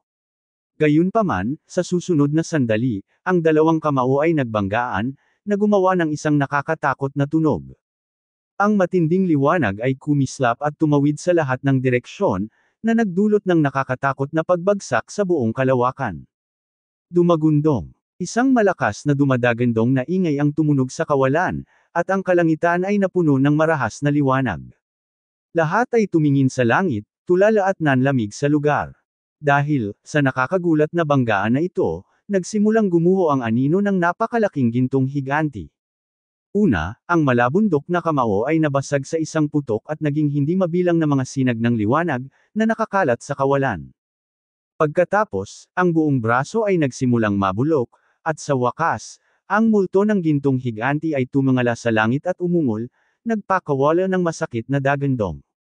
Nagpumiglas siya ng husto upang labanan, ngunit hindi niya nailigtas ang kanyang sarili, at sa huli ay hindi niya nakatakas sa kapalaran ng pagbagsak. Sa isang suntok lang, gumuho at naglaho ang anino ng gintong higanti.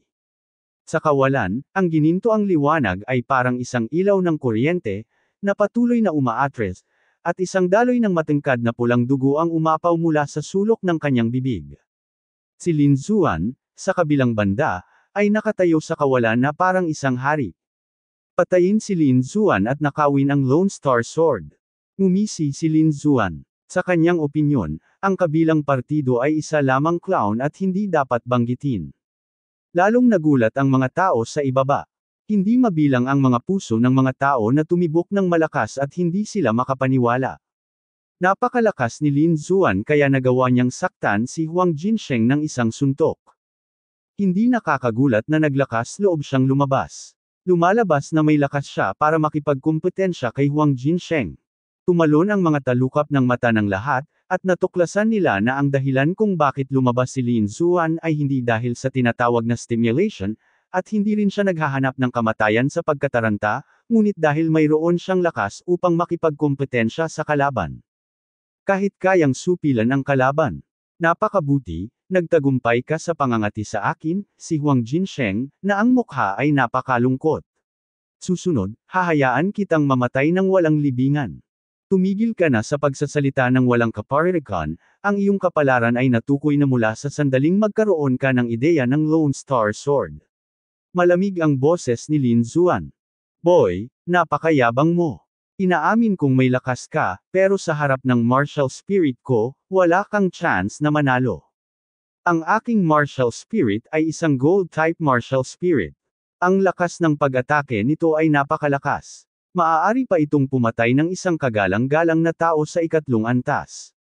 Anong kailangan mo sa akin? Mabangis ang mukha ni Huang Jinsheng. Galit siyang umungol at mabilis na ginamit ang kanyang martial spirit. Sa sumunod na sandali, isang mahabang espada ang lumitaw sa kanyang harapan, 10 talampakan ng haba, puting ginto ang katawan, na naglalabas ng matalim at nakakatakot na aura. Napabuntong hininga ang lahat at nanginginig ang puso, nakakakilabot, yung hininga pa lang ay tila kayang hiwain ang kanilang mga katawan at maging ang kanilang mga kaluluwa. Platinum Sword, nakakatakot itong Goldborn Martial Spirit. Ang espada ay ang hari ng mga sandata, at ang metal na elemento ay isa sa pinakamalakas na katangian ng pag-atake. Ang kombinasyon ng dalawa ay masasabing lubhang matalas. Hindi katakataka na sinasabing si Huang Jinsheng ay kayang patayin ang ikatlong antas na kagalang-galang na mag-isa. Mukhang totoo ang sinabi niya. Kung gayon si Lin Zuan ay maaaring nasa panganib. Napakalakas ni Lin Zuan, ngunit maaaring mas mababa pa rin siya sa espiritu ng platinum na espada ni Huang Jinsheng. Sa pagtingin sa nakakatakot na platinum sword sa kawalan, bahagyang itinaas ni Lin Zuan ang mga sulok ng kanyang bibig at nagpakita ng bakas ng panghahamak sa kanyang mga mata.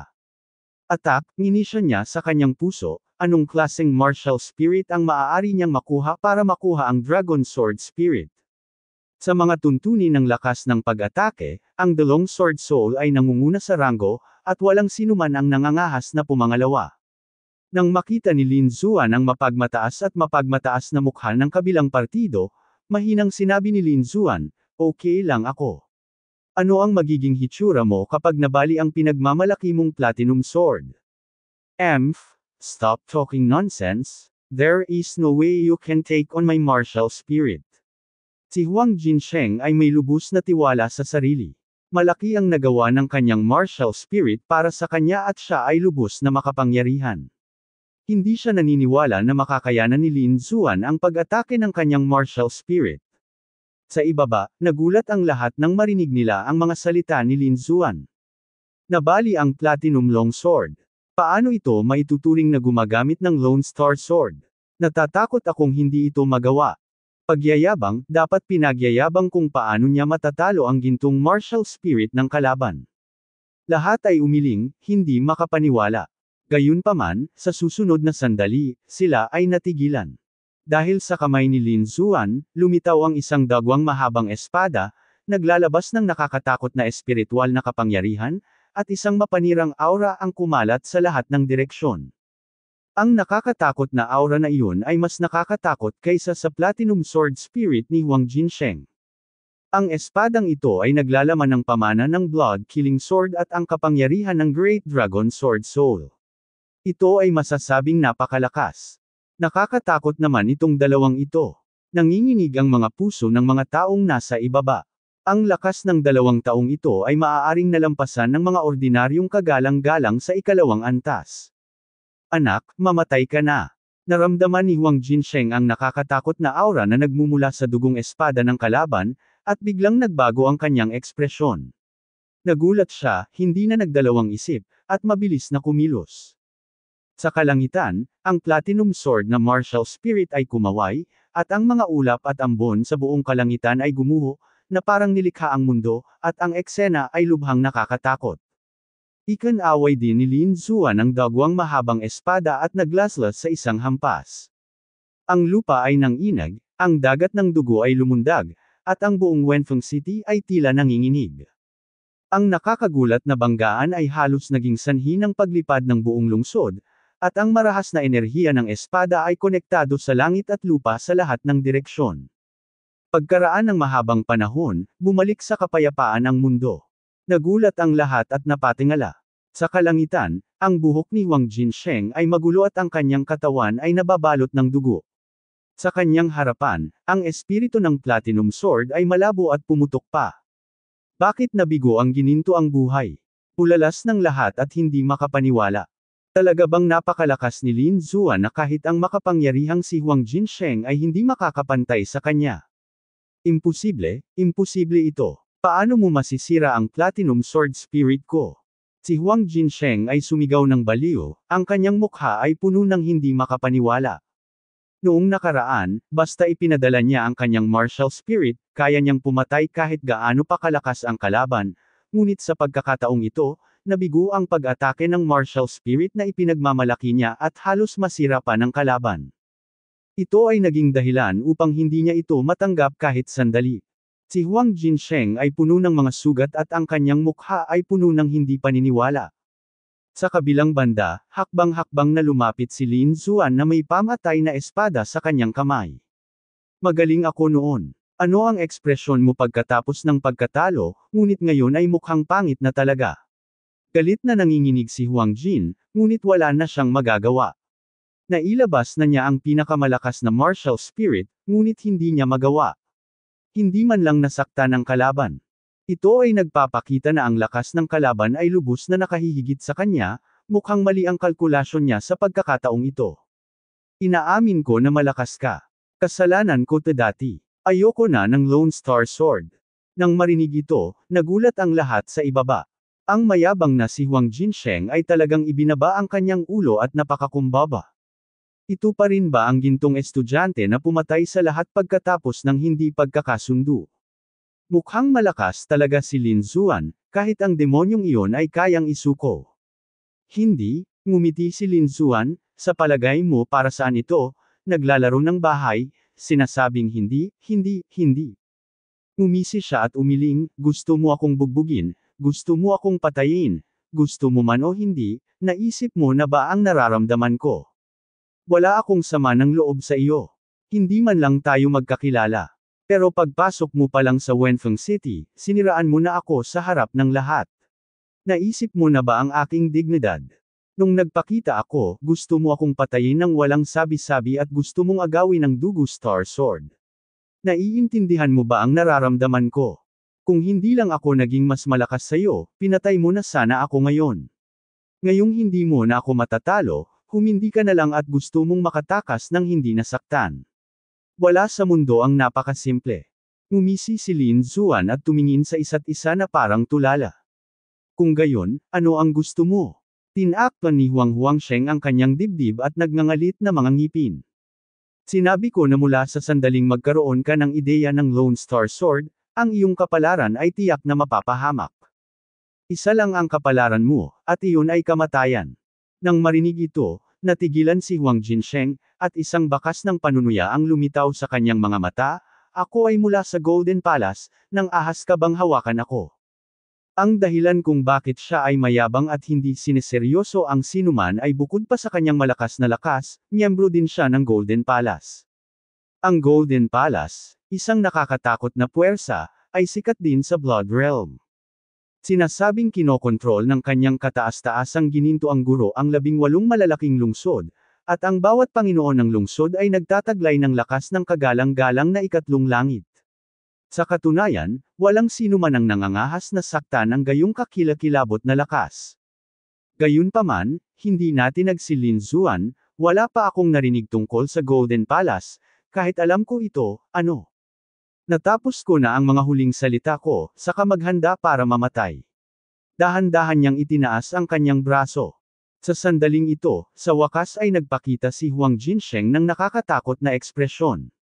Ang kabilang partido ay walang pakialam sa kanyang pagkakakilanlan at iginiit na patayin siya. Patay ka, kung papatayin mo ako, hindi ka pakakawalan ng Golden Palace. Bago siya matapos magsalita, isang dugong espada ang tumaas sa langit, at ang gininto ang ulo ay lumipad, pagkatapos ay sumabog at naging ambon ng dugo. Patay, patay. Lahat ng nasa ibaba ay nagulat at hindi makapaniwala. Hindi nila inaasahan na si Lin Xuan ay magiging mapagpasyahan at sabihing pumatay ng walang pag-aalinlangan. Ang baliw at mayabang na binata na ito ay kumilos pa rin ng walang awa pagkatapos malaman ang pagkakakilanlan ni Huang Jinsheng. Siya ay talagang mapagpasyahan at hindi karaniwan. Pinuri ito ng maraming tao. Kahit sino pa ay umatras noon pa man, ngunit pinatay siya ni Lin Xuan ng walang pag-aalinlangan kahit isang sandali. Ang pagiging mapagpasyang ito ay walang kapantay ng sinuman. Gayunpaman, hindi lahat ay pinahahalagahan ito. Maraming tao ang nanunuya at nagsabi na kung sila ay manggahas na patayin si Huang Jinsheng, ang taong ito ay tiyak na patay na. Oo, ang lakas ng Golden Palace ay tiyak na hindi garantisado, at sa pagkakataong ito si Huang Jin ay nabuhay, natatakot ako na hindi siya mag-iisa. Sa tingin ko ay hindi magtatagal bago ang malalakas na lalaki sa Golden Palace ay kunin ang balita. Sa oras na iyon, walang paraan para mabuhay si Lin Xuan sa mundo. Si Lin Xuan ay walang anumang alalahanin. Ang kabilang partido ay mayabang at gustong pumatay ng mga tao at agawin ang kayamanan. Kung hindi niya papatayin ang gayong mga tao, siya ay magiging walang kabuluhan bilang isang mandirigma. Bukod dito, gaano man kalakas ang Golden Palace, siya, si Lin Xuan, ay hindi natatakot sa kamatayan. Ang layunin ng pagsasanay sa martial arts ay hindi lamang upang ipagpatuloy ang mas mahabang buhay at tamasahin ang kaluwalhatian, kayamanan at karapatan, kundi upang tamasahin ang mundo at magkaroon ng kalayaan. Ang pagiging malaya at walang tigil ang hinahanap ni Lin Xuan. Kung siya ay mahiyain at nag-aalangan sa lahat ng kanyang ginagawa, kung gayon bakit siya magsanay ng martial arts? Sa kanyang pananaw, ang lakas ng martial arts ay ginagamit para humiwalay sa lahat ng kadena at ito ang pinakapangunahing garantiya para sa isang malayang mundo. At siya ay gumagalaw ng hakbang-hakbang patungo sa pangarap na layuning ito. Pinugutan ni Lin Xuan ng ulo si Huang Jinsheng at hindi umalis. Narinig niya ang usapan ng lahat at nalaman niyang may ilang mga mandirigma na puwersa sa likod ni Huang Jinsheng, at naisip niyang darating sila para mag-higanti sa malapit na hinaharap. Sa makatuwid, upang hindi mag-alala, binalak niyang lutasin ang lahat ng ito ng sama-sama. Kumaway ang kanyang manggas, inalis ni Lin Xuan ang storage ring ng kalaban, at pagkatapos ay sumabog ang walang ulo na bangkay, na bumubuo ng ambon ng dugo sa kalangitan. Sa ilalim ng patnubay ng mga daliri ni Lin Xuan, hindi mabilang na espiritual na enerhiya at dugo ang mabilis na gamulong sa ambon ng dugo, na bumubuo ng isang walang laman na kastilyo. Ang buong pavilion ay pula, parang blood jade, kristal, lumulutang sa kawalan. Sa ganoong paraan, hindi ito naiiba sa isang tunay na palasyo. Pagbabago. Nang makita ng lahat sa ibaba ang eksenang ito, nabigla ulit sila. Sa katunayan, ang paraan ng pagbabago ay maaaring gamitin ng mga mandirigma sa ikatlong kaharian ng espiritu. At sa pangkalahatan ay maaari lamang silang gumamit ng martial arts, ang tanging makapagpanatili ng paraan ng pagbabago sa mahabang panahon ay marahil ang kagalang-galang. Dahil kapag naabot mo na ang puntong ito ay malaya mong makokontrol ang espiritual na enerhiya sa pagitan ng langit at lupa. Gayunpaman, ang mga ordinaryong pantas ay hindi gagamit ng pamamaraang ito sa kalooban, dahil upang mapanatili ang ganitong uri ng pagbabago ay nangangailangan ng malaking espiritual na suporta sa enerhiya at purong espiritual na kapangyarihan. Bagamat maaaring pakilusan ng kagalang-galang ang espiritual na enerhiya ng langit at lupa ng walang limitasyon, mayroon ding problema sa rate ng conversion. Iyon ang antas ng paggamit ng espiritual na enerhiya, at ang isyong ito ay tinutukoy ng pamamaraan. Halos walang mga mandirigma sa ibaba ng third heaven level ang nang-ahas na gamitin ang paraan ng pagbabagong ito sa mga normal na panahon, lalo pat humarap sa isang matinding labanan sa malapit na hinaharap. Nang marinig ni Lin Xuan ang pagkabigla sa ibaba, bahagyang tumaas ang gilid ng kanyang bibig. Kabisado na niya ang pamamaraang ito, ngunit ngayon lang niya ito ginagamit. Bukod dito, kapag ginamit ang pamamaraang ito, hindi siya matatakot at mag-aalala tungkol sa pagbabago ng espiritual na kapangyarihan tulad ng ibang mga mandirigma. Dahil ang sekreto ng mahabang buhay sa kanyang katawan ay malulutas ang lahat ng ito ng napakahusay. Ang kanyang cultivation transformation speed ay tiyak na mas mataas kaysa sa kanyang mga kapantay. Kahit si Lin Xuan ay hindi pa naiisip kung anong antas ng teknik ang immortality technique sa ngayon. Sa pagkurap ng kanyang katawan, naglakad siya patungo sa Bloody Palace at hindi nagtagal ay pumasok siya sa Bloody Palace. Ang loob ay parang isang tunay na palasyo.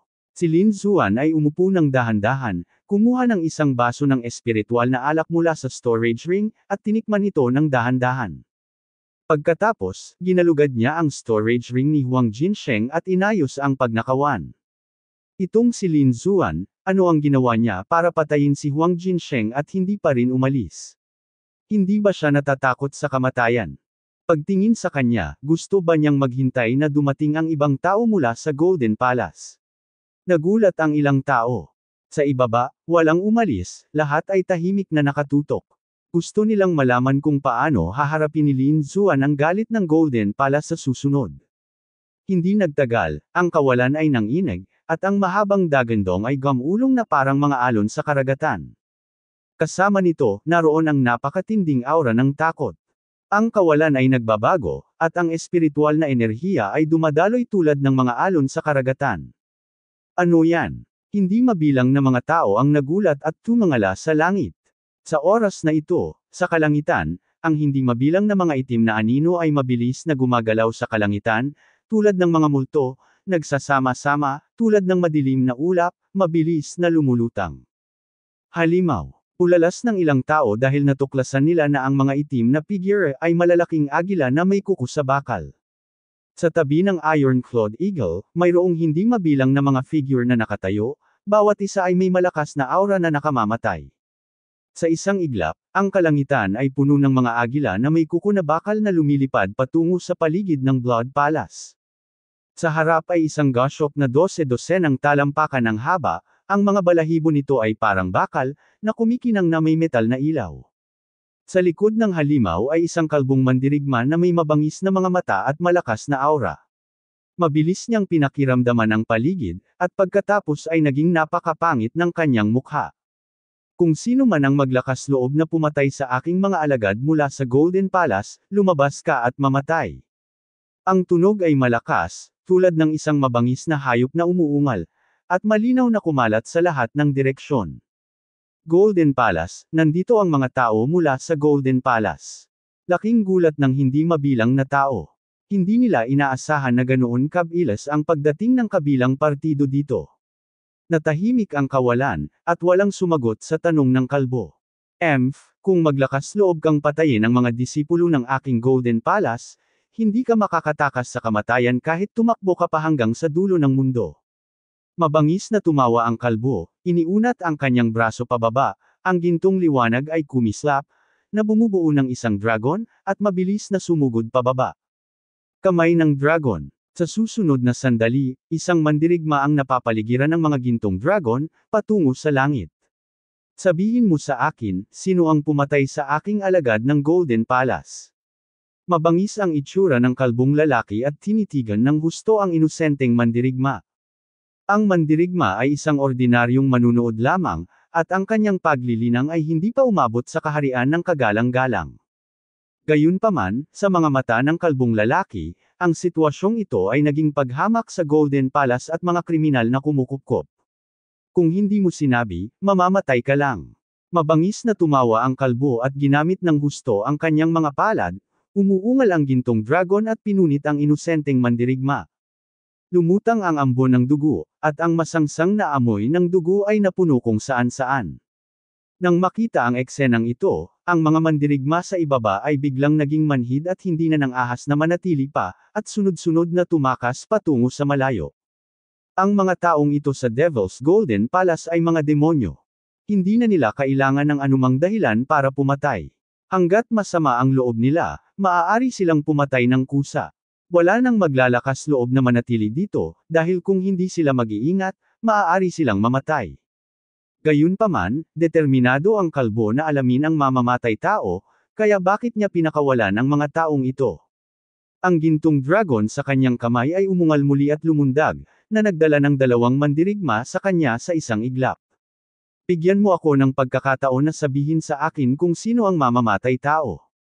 Kung hindi mo sasabihin sa akin, kamatayan lang ang kahihinatnan.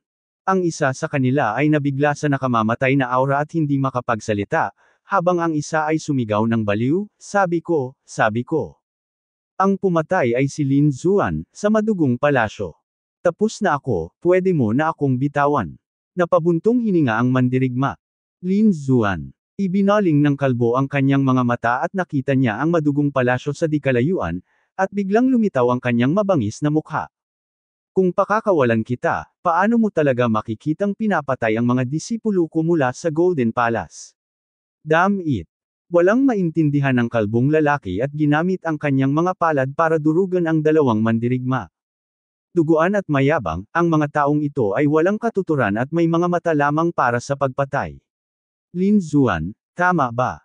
Kung sino man ang manggahas na pumatay sa aking Golden Palace, ipapaalam ko sa iyo kung ano ang mas masahol pa sa buhay kaysa kamatayan. Tumingin ang kalbong lalaki sa madugong palasyo, at pagkatapos ay nagpakawala ng matalim na dagandong. Lin Zuan, lumabas ka at mamatay.